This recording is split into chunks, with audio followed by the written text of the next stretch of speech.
ಕಡಬದ ಶ್ರೀ ದುರ್ಗಾಂಬಿಕಾ ಅಮ್ಮನವರ ದೇವಸ್ಥಾನದಲ್ಲಿ 60ನೇ ವರ್ಷದ ಎಕ್ಕಹ ಭಜನೆ ಮಹೋತ್ಸವವು ನಡೆಯಿತು. ಪುರೋಹಿತರಾದ ಸುಬ್ರಹ್ಮಣ್ಯ ಭಟ್ ಅವರ ನೇತೃತ್ವದಲ್ಲಿ ದೇವತಾ ಪ್ರಾರ್ಥನೆ ನಡೆದ ಬಳಿಕ ದೇವಳದ ಪ್ರಧಾನ ಅರ್ಚಕ ಗೋಪಾಲಕೃಷ್ಣ ತೇಜಿಲಾಯ ಅವರು ದೀಪ ಪ್ರಜ್ವಲನೆ ಮಾಡುವ ಮೂಲಕ ಭಜನೆಗೆ ಚಾಲನೆ ನೀಡಿದರು. ಆರಂಭದಲ್ಲಿ ಶ್ರೀ ದುರ್ಗಾಂಬಿಕಾ ಭಜನಾ ಮಂಡಳಿಯ ಸದಸ್ಯರು ಭಜನಾ ಸೇವೆ ನೆರವೇರಿಸಿದರು. ಸಂಜೆ ದೀಪಾರಾಧನೆ ನೆರವೇರಿತು.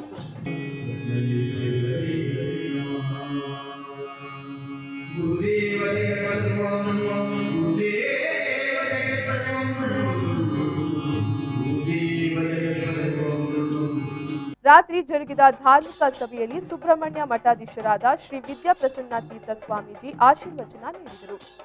ಶ್ರೀಗಳನ್ನು ಶ್ರೀಕಂಠ ಮಹಾಗಣಪತಿ ದೇವಸ್ಥಾನದಿಂದ ಪೂರ್ಣ ಕುಂಭ ಸ್ವಾಗತದ ಮೂಲಕ ಕಡಬದ ರಾಜಬೀದಿಯಲ್ಲಿ ಮೆರವಣಿಗೆಯಲ್ಲಿ ಕರೆತರಲಾಯಿತು. ಇದೇ ಸಂದರ್ಭದಲ್ಲಿ ಶ್ರೀ ಸುಬ್ರಹ್ಮಣ್ಯ ಮಠದ ವತಿಯಿಂದ ನಿರ್ಮಾಣವಾದ ಕಡಬ ಶ್ರೀ ದುರ್ಗಾಂಬಿಕಾ ಅಮ್ಮನ ದೇವಸ್ಥಾನದ ಎದುರು ಮೇಲ್ಛಾವಣಿಯನ್ನು ಸ್ವಾಮೀಜಿಗಳು ಉದ್ಘಾಟನೆ ಮಾಡಿದರು.